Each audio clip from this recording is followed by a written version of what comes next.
Indian premier ಲೀಗ್ನ ಪಂದ್ಯಗಳು ದಿನದಿಂದ ದಿನಕ್ಕೆ ರೋಚಕತೆಯನ್ನು ಹುಟ್ಟಿಸ್ತಾ ಇರ್ತಕ್ಕಂಥದ್ದು. ಇನ್ನು ಅಭಿಮಾನಿಗಳು ಈಗಾಗಲೇ ಪ್ಲೇ ಆಫ್ಗೆ ಯಾವೆಲ್ಲ ತಂಡಗಳು ಹೋಗ್ಬೋದು ಅಂತ ಲೆಕ್ಕಾಚಾರವನ್ನು ಆಗ್ತಾ ಇದ್ದಾರೆ. ಇನ್ನು ಪ್ರಮುಖವಾಗಿ ನಿನ್ನೆ ನಡೆದ ಪಂದ್ಯದಲ್ಲಿ ಗುಜರಾತ್ ಟೈಟನ್ಸ್ RCB ವಿರುದ್ಧ ಭರ್ಜರಿ ಜಯವನ್ನು ಗಳಿಸಿದರೆ, ಇನ್ನು ಇಂದಿನ ಪಂದ್ಯದಲ್ಲಿ ರಾಜಸ್ಥಾನ್ ರಾಯಲ್ಸ್ ತಂಡ ಹಾಗೂ ಅಕ್ಷರ್ ಪಟೇಲ್ ನಾಯಕತ್ವದ ಡೆಲ್ಲಿ ಕ್ಯಾಪಿಟಲ್ಸ್ ತಂಡ ಇಂದು ಜೈಪುರದ ಸವಾಯ್ ಮಾನ್ಸಿಂಗ್ ಕ್ರೀಡಾಂಗಣದಲ್ಲಿ ಮುಖಾಮುಖಿಯಾಗ್ತಾ ಇದ್ದಾವೆ. ಇನ್ನು ಎರಡೂ ತಂಡಗಳಿಗೆ ವಿಶೇಷವಾಗಿ ಡೆಲ್ಲಿ ತಂಡಕ್ಕೆ ಇಂದಿನ ಪಂದ್ಯ ಭಾಳಷ್ಟು ಮುಖ್ಯವಾಗಿರ್ತಕ್ಕಂಥದ್ದು.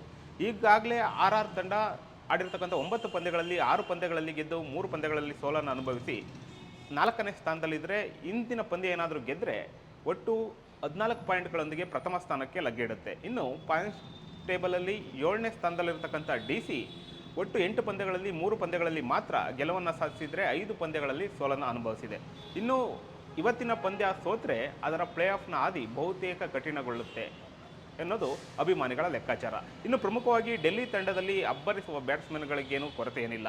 KL Rahul, David Miller, Akshar Patel, ಅದೇ ರೀತಿಯಾದ ಶ್ರೀಲಂಕಾದ ಆಟಗಾರ ಪತುಮ್ ನಿಸಾಂಕ, ಸ್ಟಬ್ಸ್ ಸೇರಿದಂತೆ ಹಲವಾರು ದಾಂಡಿಗರಿದ್ದರೆ, ಬೌಲಿಂಗ್ ವಿಭಾಗದಲ್ಲೂ ಕೂಡ ಇಂಗ್ಲೆಂಡ್ನ ವೇಗದ bowler Jofra Archer, Natarajan, Kuldeep ಯಾದವ್ನಂತಹ ಮಿಸ್ಟರಿ ಸ್ಪಿನ್ನರ್ಗಳಿಗೇನು ಕೊರತೆ ಇಲ್ಲ.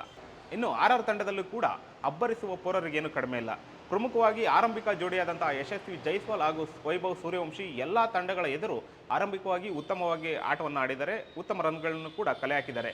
ವೈಭವ್ ಸೂರ್ಯವಂಶಿ ಅಂತೂ ಅತಿ ಕಡಿಮೆ ಬಾಲಲ್ಲಿ ಅರ್ಧಶತಕ ಗಳಿಸುವ ಮೂಲಕ ಈ IPLನಲ್ಲಿ ಮೊದಲ ಬಾರಿಗೆ 400 ರನ್ ದಾಟಿದ ಆಟಗಾರ ಅಂತ ಕೂಡ 400 ರನ್ ದಾಟಿದ ಆಟಗಾರ ಎಂಬ ಪ್ರಶಂಸೆಗೂ ಕೂಡ ಪಾತ್ರರಾಗಿರ್ತಕ್ಕಂಥದ್ದು. ಇನ್ನು RR ತಂಡದಲ್ಲಿ ನಾಯಕ ರಿಯಾನ್ ಪರಾಗ್ ಆಗಿರ್ಬೋದು, ಯಶಸ್ವಿ ಜೈಸ್ವಾಲ್, ವೈಭವ್ ಸೂರ್ಯವಂಶಿ, ಧ್ರುವ್ ಜುರೇಲ್ ಎಲ್ಲರೂ ಕೂಡ ಉತ್ತಮವಾಗಿ ಆಡ್ತಾ ಇದ್ದಾರೆ. ಇನ್ನು ಬೌಲಿಂಗ್ ವಿಭಾಗದಲ್ಲೂ ಕೂಡ ಅತ್ಯುತ್ತಮವಾದಂತಹ ಪಡೆಯನ್ನೇ ಹೊಂದಿದೆ. ರವಿ ಬಿಷ್ಣೋಯಿ, ಚೋಫ್ರಾ ಆರ್ಚರ್, ಆಲ್ರೌಂಡರ್ ಆಗಿರ್ತಕ್ಕಂಥ ರವೀಂದ್ರ ಜಡೇಜಾ ಸೇರಿದಂತೆ ಅತ್ಯುತ್ತಮ ಆಟಗಾರರಿದ್ದಾರೆ. ಇವತ್ತಿನ ಪಂದ್ಯ RRಗೆ ಪ್ರಮುಖವಾಗಿ ಮೊದಲ ಸ್ಥಾನಕ್ಕೆ ಹೋಗೋದಕ್ಕೆ ಒಂದು ಮೆಟ್ಟಿಲಾಗಿದ್ದರೆ, DC ತಂಡ ಪ್ಲೇ ಆಫ್ನ ಹಾದಿಯನ್ನು ಸುಗಮಗೊಳಿಸಿಕೊಳ್ಳೋದಕ್ಕೆ ಇವತ್ತಿನ ಪಂದ್ಯ ಪ್ರಮುಖವಾಗಿರ್ತಕ್ಕಂಥದ್ದು. ಇವತ್ತಿನ ಪಂದ್ಯದಲ್ಲಿ ಯಾರು ಗೆಲ್ತಾರೆ, ಅಂಕಪಟ್ಟಿಯಲ್ಲಿ ಯಾರು ಮೇಲೆ ಇರ್ತಾರೆ ಅನ್ನೋದು ಕುತೂಹಲವನ್ನು ಮೂಡಿಸಿದೆ.